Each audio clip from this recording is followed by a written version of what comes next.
Hai, Assalamualaikum dan salam sejahtera. Bersama Teacher Sinta hari ini, kita akan lihat bahagian yang kelima bagi topik garis lurus matematik SSM tingkatan 3, iaitu cara untuk membina persamaan garis lurus. Jadi, kita lihat ada 3 cara untuk membina persamaan garis lurus. Okay, yang pertama, melalui pembinaan garis lurus berdasarkan kecerunan dan satu titik. Yang kedua, kita nak lihat bagaimana nak membina persamaan garis lurus melalui 2 titik.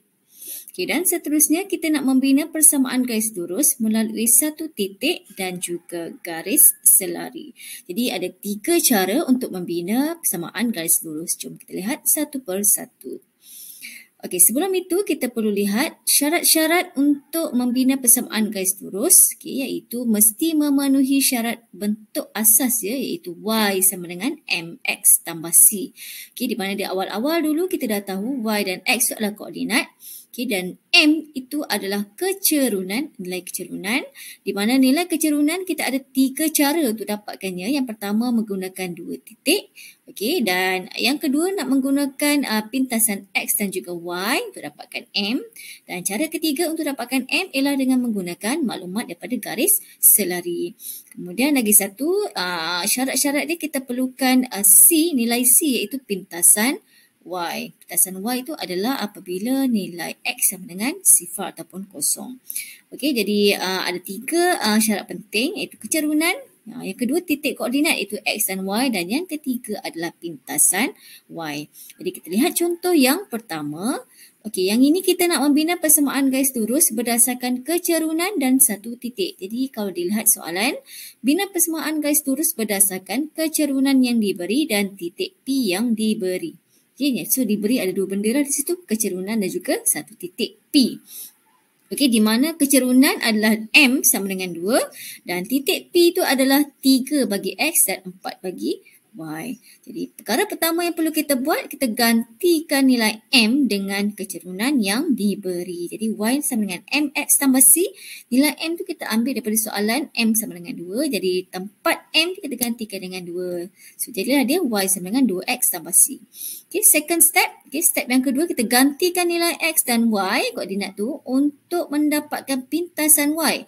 So kalau nilai yang koordinat yang diberi tu adalah P34 yang mana yang X tu adalah 3 manakala Y adalah 4. Jadi kita masukkan persamaan. Gantikan nilai Y dengan 4. So 2X tu 2 tu adalah kecerunan tadi. X tu kita gantikan dengan nilai 3 tambahkan dengan C. So 2 kurungan 3 di situ bermaksud darab. Jadi 4 sama dengan 6 tambah C. Jadi kita pemudahkan C kita dapat 4 tolak 6 iaitu negatif 2. Jadi akhirnya kita dapatlah pintasan YC adalah negatif 2. Langkah yang ketiga, kita gantikan kecerunan dan pintasan Y dalam persamaan asas Y sama dengan MX sama C. Jadi kita gantikan M dengan 2 dan C sama dengan negatif 2. So akhirnya kita akan dapat persamaan garis lurusnya adalah Y sama dengan 2X tolak dengan 2. So ini tips untuk membina persamaan garis lurus jika diberi maklumat 1 kecerunan dan juga 1 titik koordinat. Yang kedua, kita nak membina persamaan garis lurus melalui 2 titik. Jadi jika diberi soalan ada 2 titik iaitu titik P dan Q dan kita diminta untuk membina garis lurus. Jadi kita perlu letakkan titik pertama tu iaitu P tu sebagai X1 dan Y1 dan kemudian titik yang kedua Q tu adalah X kedua dan Y yang kedua. Jadi kenapa kita perlu letakkan X1, Y1, X2, Y2? Sebab daripada situ kita boleh tentukan nilai M. Jadi kita imbas balik cara nak menentukan M ataupun kecerunan melalui 2 titik adalah dengan menggunakan rumus Y2 tolak Y1 dengan X2 tolak X1. Jadi kita letakkanlah. So Y2 adalah negatif 4 tolakkan dengan Y1 iaitu 6 dan X2 adalah 3 manakala X1 adalah negatif 2. Jadi kita tolakkan. Jadi kita simplify, kita akan dapat M sama dengan negatif 2. So itu baru dapat M. Seterusnya, step yang kedua, kita gantikan. Kita buat step macam contoh pertama tadi lah. Bila dapat M, baru kita gantikan persamaan. So, M kat situ adalah negatif 2. Jadi, Y sama dengan negatif 2X tambah C. Kemudian langkah ketiga, kita ambil mana-mana titik lah, tak kisahlah nak ambil P atau nak ambil Q untuk kita gantikan bagi dapatkan C. Jadi kalau contoh ni saya pilih P jadi X saya negatif 2, Y saya 6. Jadi saya gantikan Y 6, X negatif 2 dan M negatif 2 untuk dapatkan nilai C. So kita permudahkan, kita akan dapat 6 tolak 4 sama dengan C dan C adalah bersamaan dengan 2. Last sekali kita gantikan kecerunan dan juga pintasan Y untuk mendapatkan bentuk persamaan. So Y sama dengan M dia adalah negatif 2. So negatif 2X, C dia adalah 2. Akhirnya kita akan dapat Y sama dengan negatif 2X tambah dengan 2. Okey. So ini jika maklumat soalan tu diberi 2 titik. So kita akan cari dulu apa nilai kecerunan iaitu M. Kemudian barulah kita buat ikut step yang pertama tadilah.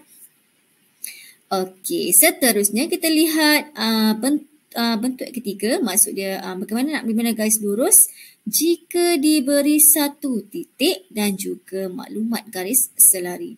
Jadi sebelum kita masuk topik yang kelima ni, bahagian yang kelima ni, di bahagian keempat kita dah fokuskan hanya untuk garis selari. Jadi dekat situ kita dah tahu dah, okey, untuk kes garis lurus, garis lurus itu dikatakan selari apabila nilai kecerunan dia sama.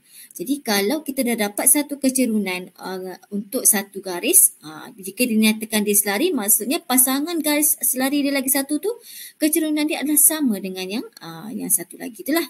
Okey, itu maklumat penting untuk garis selari. Jadi kita lihat soalan, bina persamaan garis lurus yang melalui titik P dan selari dengan garis lurus yang diberi. Okey, jadi diberi maklumat pada gambar. So ada garis Y sama dengan 2X tambah 1 dan ada garis yang kedua yang menunjukkan dia selari. Dan pada garis selari yang kedua tersebut diberi nilai P 4 negatif 3. Okey, yang mana 4 tu adalah X1. Manakala negatif 3 tu adalah Y yang pertama, Y1. Perkara pertama, kita dah tahu dah apabila dia selari, kecerunan dia sama. Jadi kita lihat balik maklumat garis selari yang pertama tu. So kita ada persamaan lengkap di situ. Y sama dengan 2X sama 1. Jadi dengan mudahnya kita dapat tentukan dekat situ nilai M adalah 2. Jadi kecerunan dia adalah 2. Okey, tengok saya notekan dekat step yang pertama tu. Dua garis selari yang mempunyai kecerunan yang sama. So M sama dengan 2 jugalah untuk garis yang kedua. Okey, jadi kita gantikan, step yang kedua, kita gantikan nilai X dan Y dari titik P untuk mendapatkan nilai C, iaitu pintasan Y. Jadi kita buat balik macam tadi tu lah. Jadi kita ambil nilai P tu, Y dia negatif 3, X dia 2, so kecerunan dia pun 2. Okey, kita masukkan dalam persamaan 4, persamaan. Okey, jadi Y negatif 3, X dia 4, M dia 2. So kita nampak dekat situ 2 darab dengan 4 adalah 8. Kemudian kita pemudahkan untuk dapatkan C, kita akan dapat negatif 3 tolak dengan 8. Jadi akhirnya C adalah negatif 11. Okey, dan last sekali bila kita dah dapat maklumat kecerunan, kita dah dapat maklumat untuk pintasan Y. Jadi dengan mudahnya kita boleh gantikan kedua-duanya tu ke dalam persamaan asas. So, Y sama dengan MX sama C, kita gantikan M sama dengan 2, kita gantikan C sama dengan negatif 11. Akhirnya kita akan dapat bentuk garis lurus bagi contoh ketiga ni adalah Y sama dengan 2X tolak 11. Ingat, kalau maklumat diberi tu satu titik dan juga garis lari, kita mesti ingat dekat situ di garis lari kecerunan mesti sama. Itu je, kecerunan sama, M mesti sama. Jadi kita boleh selesaikanlah sampai kita dapatkan C, sampai kita dapat bentuk persamaan garis lurus yang sebenar. Okey, jadi itu saja daripada Tersinta untuk bahagian yang kelima, iaitu bahagian yang terakhirlah untuk topik garis lurus Matematik KSSM tingkatan 3. Jadi seandainya awak semua nak lihat balik video-video daripada topik yang pertama hingga topik yang ke-9, so boleh lihat di channel YouTube Tersinta. Itu saja. Jadi kita jumpa lagi. Terima kasih. Bye. Assalamualaikum.